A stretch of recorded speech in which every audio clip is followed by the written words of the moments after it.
Hello dear students, मैं हूं फैसल इकबाल और आप देख रहे हैं the spirit science academy official. तो स्टूडेंट्स, आज नए टॉपिक के साथ हम फिर आपके सामने हाजिर हैं। आज स्टूडेंट्स हम डिस्कस करेंगे सबसेट्स, सुपरसेट्स, पावर सेट्स, ये सारी चीज़ें हम आज डिस्कस करेंगे। तो अपने टॉपिक पर जाने से पहले जिन स्टूडेंट्स ने हमारे चैनल को सब्सक्राइब नहीं किया तो वो लाजमी तौर पर हमारे चैनल को सब्सक्राइब करें, बेल आइकॉन के बटन को लाजमी प्रेस करें ताकि हर नई आने वाली वीडियो का नोटिफिकेशन आपको मिल सके। और इसके अलावा आप हमारे जो वीडियोज़ हैं उनको अपने फैमिली मेम्बर्स के साथ, अपने दोस्तों के साथ लाजमी शेयर करें। तो चलें अपने टॉपिक की तरफ चलते हैं। तो स्टूडेंट्स, चैप्टर नंबर हम 2 डिस्कस कर रहे थे जिसका नाम था सेट्स, फंक्शंस एंड ग्रुप्स। ये चैप्टर नंबर 2 है फर्स्ट ईयर मैथमेटिक्स का। हम आज पढ़ेंगे सबसेट। अब सबसेट क्या है? अब देखिए, सेट है और सेट से पहले लिखा हुआ है सब। सब का मतलब होता है सेट का कोई छोटा सेट। एक पूरा सेट दिया होगा, सेट में से आपने कुछ एलिमेंट्स उठा लेने हैं। वो एलिमेंट्स जब आप उठाएंगे तो वो बड़े वाले सेट का सबसेट कहलाएंगे। अब पढ़ लेते हैं एक दफ़ा। If each element of a set A, अगर सेट ए का ईच एलिमेंट, हर एलिमेंट सेट ए का is also an element of set B. Students, अगर सेट ए का, ए सेट का हर एलिमेंट सेट बी के अंदर मौजूद हो, then the set A is called subset of set B. तो फिर हम सेट ए को क्या कहेंगे? वो बी सेट का सबसेट है। और सबसेट को denoted by the symbol subset. ये सबसेट का सिंबल है स्टूडेंट्स, ठीक है। अब हम क्या करते हैं, एक एग्जांपल लेते हैं। एग्जांपल की मदद से हम समझ लेते हैं कि सबसेट कैसे हम आसानी से फाइंड कर सकते हैं। तो देखें, एक ए और एक बी, दो सेटों की बात हो रही है। तो हमने दो सेट ले लिए, एक ए और एक बी सेट। ए सेट के अंदर 2, 4, 6, 8, 10 एलिमेंट्स हैं, यानी 2 से लेकर 10 तक इवन नंबर्स हैं। और बी सेट के अंदर 1 से लेकर 10 तक हमारे पास नेचुरल नंबर्स हैं।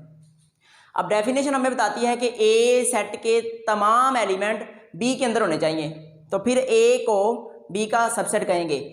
अब देखें, ये 2 ए सेट के अंदर, बी सेट के अंदर भी है। अब ए सेट का जो एलिमेंट 4 है वो ए के अंदर, बी सेट के अंदर भी मौजूद है। 6 इस बी सेट के अंदर भी पड़ा हुआ है। 8 इस बी सेट के अंदर पड़ा हुआ है। इसी तरह 10 भी इस सेट बी के अंदर पड़ा हुआ है। तो आप देखें, सेट ए के तमाम एलिमेंट्स सेट बी के अंदर पड़े हुए हैं। तो इसका मतलब क्या होगा? A is a subset of B. हम ए सेट को बी का सबसेट कहेंगे। रीड कैसे करना है? A is a subset of set B. A जो है वो बी का सबसेट होगा। अब इसी सबसेट के हम 2 की पॉइंट्स भी डिस्कस करते हैं। अब वो क्या है? एवरी सेट, यानी कि हर set is a subset of itself. हर सेट अपना ही सबसेट होता है। अब कैसे? अब देखें, एक सेट ए है, हम इस ए सेट को इसी का सबसेट मान सकते हैं। यानी मैं कह सकता हूँ ए का सबसेट है। यानी ये देखें ना, इक्वलिटी का भी साइन आ रहा है, यानी ए के इक्वल हो सकता है, ठीक है। ए सेट अपने ही सेट के बराबर हो सकता है, इसी तरह बी सेट अपने ही सेट बी के बराबर हो सकता है। तो यहाँ एमसीक्यूज में पूछा जाता है कि every subset is a subset of, आगे ब्लैंक आ जाता है, वहाँ पे आपने ऑप्शन लिखने होता है कि आपके पास सबसेट है क्या है क्या है। तो आपने क्या कहना है? Every set is a subset of itself. हर सेट अपने ही सेट का सबसेट होगा। तो ये लिख दिया। इस तरह एम्प्टी सेट है, एम्प्टी सेट भी वो है अपने ही सेट के बराबर होगा। तो empty set is a subset of every set. Empty set जो है वो हर सेट का सबसेट होता है। और आपको पता है एम्प्टी सेट के अंदर कोई भी एलिमेंट नहीं होता, तो उस सेट को हम बाकी तमाम सेटों का सबसेट कह सकते हैं। जैसे A, phi is a subset of A और phi is a subset of B. तो स्टूडेंट, ये हमारा सबसेट है। उम्मीद करता हूँ सबसेट का टॉपिक आपको समझ आ गया होगा। यानी 2 सेट होंगे और जो सेट ए है उसके तमाम एलिमेंट्स बी के अंदर होने चाहिए, तो हम ए को बी का सबसेट कह देंगे। स्टूडेंट्स, अब हम चलते हैं प्रॉपर सबसेट्स की तरफ। अब प्रॉपर सबसेट्स क्या होते हैं? अब प्रॉपर सबसेट की हम डेफिनेशन देख लेते हैं। A set A is said to be proper subset, हम सेट ए को प्रॉपर सबसेट कहेंगे बी का इफ, अगर हम सेट ए को सेट बी का प्रॉपर सबसेट कहेंगे, कब कहेंगे, तब कहेंगे जब ए बी का सबसेट हो। ए बी का सबसेट होने का मतलब क्या है, ए के तमाम एलिमेंट्स सेट बी के अंदर मौजूद होने चाहिए। ठीक है स्टूडेंट्स, समझ आ गई है। अब पहली कंडीशन तो वही सबसेट वाली आ गई जो अभी हमने पढ़ा है। सबसेट में प्रॉपर सबसेट में क्या है कि दो कंडीशंस पूरी होनी चाहिए। एक तो पहला सेट दूसरे सेट का सबसेट होना चाहिए, यानी ए के तमाम एलिमेंट्स बी सेट के अंदर होने चाहिए, और दूसरी कंडीशन ए सेट बी सेट के बराबर का नहीं होना चाहिए। ए सेट और बी सेट बराबर ना हो, यानी उनके एलिमेंट्स बराबर नहीं होंगे। ये दो बातें होंगी तो हमारे पास क्या होगा, प्रॉपर सबसेट्स होगा। और सेकंड में A is not equal to B, इसका मतलब क्या है, there exist at least one element in B. At least one element का मतलब है कम अज कम one element in B, B के अंदर एक एलिमेंट ऐसा होगा विच इज नॉट इन ए, जो ए में नहीं होगा। अब दूसरी कंडीशन क्या, A is not equal to B का मतलब है कि बी के अंदर, सेट बी के अंदर कम अज कम एक एलिमेंट ऐसा हो जो सेट ए में ना हो, बी के का कोई एलिमेंट ऐसा हो जो सेट ए में ना हो। तो अब it is denoted by the symbol proper, इसको कैसे लिखेंगे, प्रॉपर सबसेट। तो स्टूडेंट्स इसका सिंबल क्या है, यानी जो हमने लास्ट टाइम पढ़ा था सबसेट, इसका इक्वल वाला साइन हम हटा देंगे तो क्या बन जाएगा, प्रॉपर सबसेट। ठीक है, तो अब इसकी हम एक दो एग्जांपल्स देख के समझ लेते हैं कि प्रॉपर सबसेट कैसे फाइंड किया जा सकता है। तो स्टूडेंट्स देखें, एक सेट ए है और एक सेट बी है। ए सेट के अंदर जो नंबर ऑफ एलिमेंट्स हैं वो 3 हैं, और बी सेट के अंदर जो नंबर ऑफ एलिमेंट्स हैं वो 4 है। अब देखें, ए के एलिमेंट, बी का एलिमेंट, और फिर ए का एलिमेंट, बी का एलिमेंट, ए का एलिमेंट, बी का एलिमेंट। तो देखें बी का एक एलिमेंट बच रहा है। डेफिनेशन हमें यही बता रही थी कि बी का कोई ना कोई एक एलिमेंट ऐसा हो जो ए में ना हो। तो आप देख लें यहाँ पे बी का एक एलिमेंट यहाँ ऐसा है जो ए में नहीं है, तो इसका मतलब है ए प्रॉपर सबसेट होगा बी का। तो अब स्टूडेंट्स पेपर में क्वेश्चन आता है कि आपको एक सेट दिया गया होता है और आपसे कहा जाता है कि आपने प्रॉपर सबसेट्स फाइंड करने हैं। तो हम क्या करते हैं, जैसे सेट ए दिया हुआ है, सेट बी दिया हुआ है, अगर हमें सेट ए यही दे दे कि इसके प्रॉपर सबसेट्स फाइंड करें तो हम कैसे निकाल सकते हैं कि कितने प्रॉपर सबसेट्स आएंगे।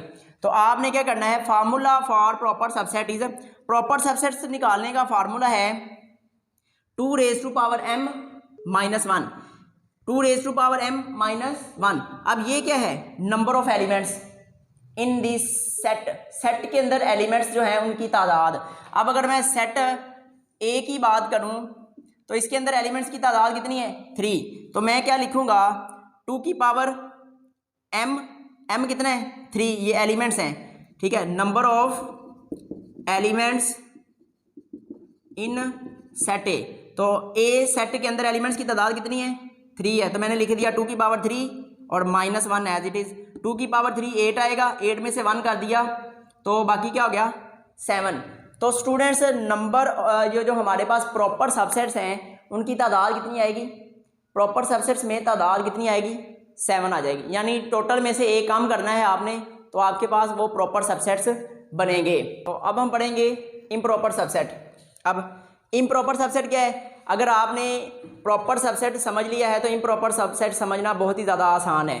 तो हम पहले इम्प्रॉपर को मैं फिर से एक दफ़ा रिकॉल करवा दूँ। जो प्रॉपर सबसेट है उसमें क्या है कि ए बी का सबसेट होना चाहिए और साथ ही ए बराबर ना हो बी सेट के। जबकि इम्प्रॉपर केस में क्या है, इम्प्रॉपर में ए बी का सबसेट तो होगा पर ए और बी बराबर भी होंगे। ए और बी सबसेट होने के साथ साथ ए और बी दोनों सेट बराबर भी होंगे। तो चले डेफिनेशन की तरफ गौर करते हैं। A set A is said to be an improper subset. एक सेट ए को दूसरे सेट बी का इम्प्रॉपर सबसेट कहेंगे if A is a subset of B, और ए सबसेट बी होने का मतलब क्या है कि ए सेट के तमाम एलिमेंट्स बी सेट के अंदर मौजूद होंगे। तो every element of A is also in set B. अब दूसरी बात है कि ए बी के बराबर भी होगा। लास्ट टाइम क्या था कि ए बी के बराबर नहीं था। जब ए और बी बराबर नहीं होंगे तो वो प्रॉपर सबसेट होगा, और जब ए और बी बराबर हो जाएंगे तो वो इम्प्रॉपर सबसेट हो जाएगा। अब इम्प्रॉपर सबसेट को समझने के लिए हम एक एग्जांपल लेते हैं। एक सेट ए ले लिया, एक सेट बी ले लिया। अब ए सेट के अंदर भी 1 2 3 एलिमेंट्स और बी सेट के अंदर भी 1 2 3 एलिमेंट्स पड़े हुए हैं। तो अब देखें, जब हमने सबसेट की डेफिनेशन पढ़ी थी वो ये थी कि ए सेट के तमाम एलिमेंट्स बी के अंदर होने चाहिए। तो आप देख लें, ए सेट का जो एक एलिमेंट है वो इधर भी पड़ा हुआ है, दूसरा एलिमेंट भी पड़ा हुआ है और तीसरा एलिमेंट भी पड़ा हुआ है। ए के तमाम एलिमेंट्स बी के अंदर मौजूद हैं, तो हम कह सकते हैं A is a subset of B. और इसके साथ साथ सेट ए और सेट बी दोनों बराबर भी हैं, एलिमेंट्स की तादाद भी एक जैसी और एलिमेंट खुद भी एक जैसे हैं। तो हम इसको क्या लिख सकते हैं, also A is equal to B. अगर ये दोनों कंडीशंस किसी सेट पे पूरी हो रही हो तो हम उनको क्या कहते हैं, इम्प्रॉपर सबसेट। अब इम्प्रॉपर सबसेट की एक की पॉइंट है, every empty set is an improper subset of itself. Empty set जो है वो अपना ही इम्प्रॉपर सबसेट है। मिसाल के तौर पर कैसे मैं कह सकता हूँ, five is a subset of five. Five अपना ही सबसेट है, हमने पढ़ा भी था जब सबसेट की डेफिनेशन पढ़ रहे थे, तो मैंने बताया था जो फाइव है वो हर सेट का क्या है, सबसेट है, और साथ साथ अपने आप का भी सबसेट है। इसी तरह फाइव सेट बराबर भी तो हो सकता है फाइव के, यानी हर सेट अपने सेट के बराबर हो सकता है।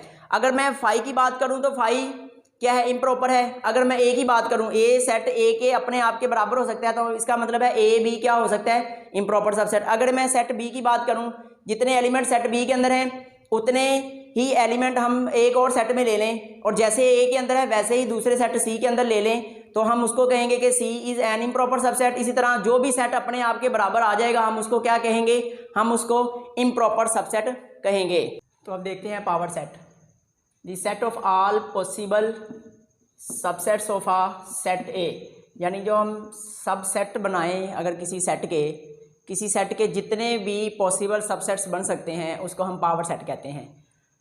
और पावर सेट को कैसे डिनोट किया जाता है, पी ऑफ ए, यानी पावर सेट ऑफ ए। और फार्मूला क्या होगा, its formula is P of A is equal to 2 raise to power n. और एन आपको पता क्या है, नंबर ऑफ एलिमेंट्स।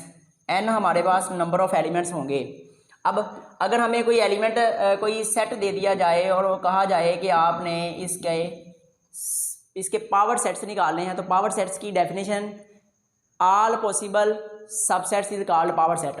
तो वो क्या होंगे, power set of A is equal to, एक हमारे पास आएगा एम्प्टी सेट, एक हम लिखेंगे ए को लिखेंगे, बी को लिखेंगे, फिर सी को लिखेंगे। यानी पहले सिंगल सारे एलिमेंट्स लिख देते हैं, ए आ जाएगा, फिर बी लिख देते हैं और फिर सी लिख देते हैं। इसके बाद अब डबल लिख लेते हैं, तो ए बी के साथ आ जाएगा, ए सी के साथ आ जाएगा और बी सी आ जाएगा, और फिर इसके बाद सारा सेट ही आ जाएगा ए बी सी। अब 1 2 3 4 5 6 7 8, अब 8 सबसेट्स बने हैं इस ए बी सी के। अब अगर हमने ये देखना हो कि हमें डायरेक्ट पूछा जाए कि आपने सिर्फ नंबर ऑफ़ एलिमेंट्स बताने हैं, नंबर ऑफ़ सबसेट्स बताने हैं, सबसेट्स की तादाद बतानी है, तो फिर हमें ये लिखने की ज़रूरत नहीं है। फिर हम डायरेक्ट तादाद कैसे बताएंगे, तो डायरेक्ट तादाद बताने के लिए हमें एक फार्मूला दिया गया है। जैसे ये है पावर सेट ऑफ ए, इसी के निकालने हैं कितने एलिमेंट्स हैं, 3 एलिमेंट्स हैं, तो हम क्या लिखेंगे 2 की पावर 3, तो 2 को 3 टाइम मल्टीप्लाई करेंगे तो 8, तो डायरेक्ट कितना आंसर आ गया 8। तो आए भी कितने हैं, 8 ही आए हैं, 1 2 3 4 5 6 7 8। तो डायरेक्ट बताने के लिए कि कितने नंबर ऑफ़ एलिमेंट्स हैं, कितने पावर सेट्स की तादाद है, तो हम 2 raise to power n formula use करेंगे। और अगर आप वो कह दे कि आपने पावर सेट्स लिखने हैं सारे, तो फिर हम पहले नंबर ऑफ़ पावर सेट्स निकाल के उसको आगे लिख देंगे कि कितने बन रहे हैं। इसके साथ साथ कुछ हम की पॉइंट्स डिस्कस करते हैं। अगर हमारे पास फाइनाइट सेट ए, अगर हमारे पास कोई फाइनाइट सेट हो, फाइनाइट सेट से मुराद जिस सेट के एलिमेंट्स की काउंटिंग हो सके, आप एलिमेंट्स को गिन सकें, उसको फाइनाइट कहते हैं। तो कंटेन्स n एलिमेंट्स, अगर एक फाइनाइट सेट के अंदर n एलिमेंट्स हैं then its power set will contain 2 raise to power n elements. फिर उसके पावर सेट्स में जो एलिमेंट्स की तादाद होगी वो कितनी होगी 2 की पावर n।